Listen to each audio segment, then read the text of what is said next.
This is a huge day for Victoria, having the border shut between Victoria and New South Wales for the first time in 101 years. What are your concerns for those communities along the border?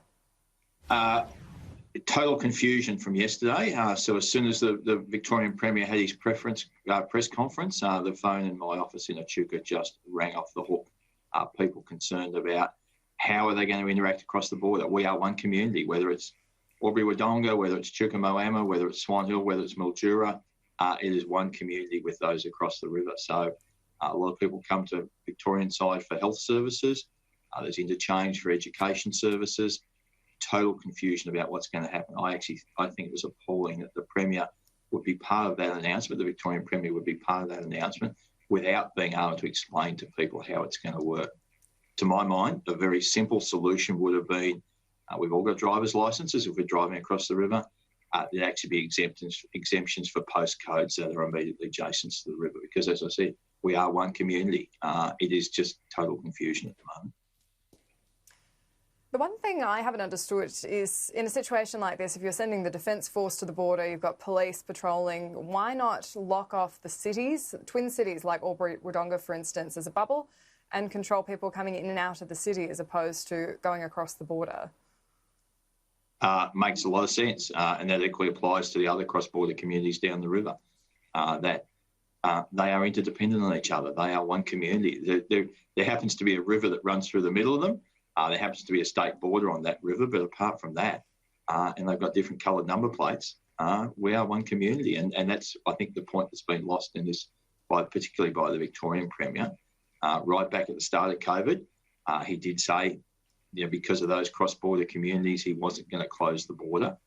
He's now effectively agreed with the New South Wales Premier that it should happen.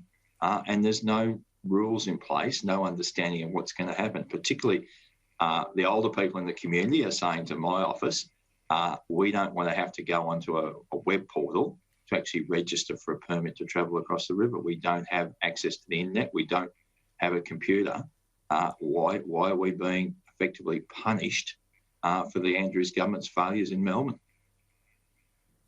I did want to ask you about that permit process. Have you had any further clarification about what those exemptions will be, how quickly they'll be issued as well?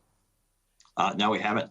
As I've said, an announcement made with no information behind it. I think governments have a responsibility that when they do make these sorts of announcements, they need to have the detail that actually backs it up, so we don't have that total confusion in the community. And we've seen press reports today about freight movements, and the biggest issue, I suppose, for those communities, as I said, is around access to health services.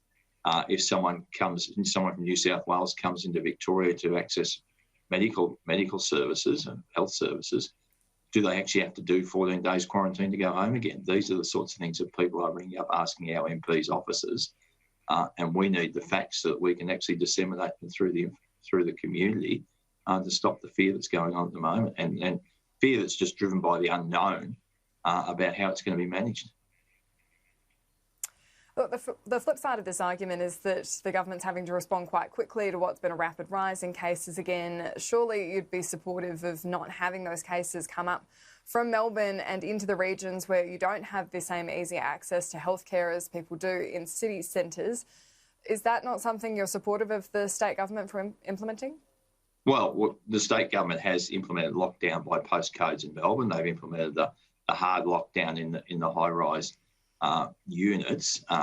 Everyone is supportive of making sure we have those quarantine measures in place. But if you look at the communities along the border with New South Wales, there is effectively zero COVID cases in those communities. So people are saying, why are we being punished when it's actually an issue that's in Melbourne? And yes, there is a divided view in the communities that those in the hospitality and tourism industry want people back into the community to save them effectively going broke. But a lot of the locals say, we don't want people from Melbourne coming up here. We actually want lockdown to be eased within our own community, not lockdown to be eased so that people can come into our community from Melbourne.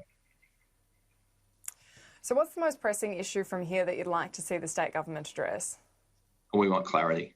We want very clear instructions and rules that people can easily abide by as to how our cross-border communities can actually continue to function. And as I've said, a lot of people don't want to have to go onto a web portal to get a permit to travel. In Melbourne, we have lockdown by postcodes. As I understand it, the police at checkpoints are using people's licences with their address on and their postcode on to determine where they come from. A very simple solution for our cross-border communities would be have exemption by postcodes. So for those of people who live in Wodonga, they've got an exemption to go across the border. And you come down the river, whether it be Cobram, whether it be Echuca, whether it be Swan Hill, whether it be Mildura, they've got those postcodes on their licences, their address. They're in those communities. There is effectively no COVID in those communities. So why people are asking the rhetorical question I've already said, why are we being punished for an issue that's actually in Melbourne?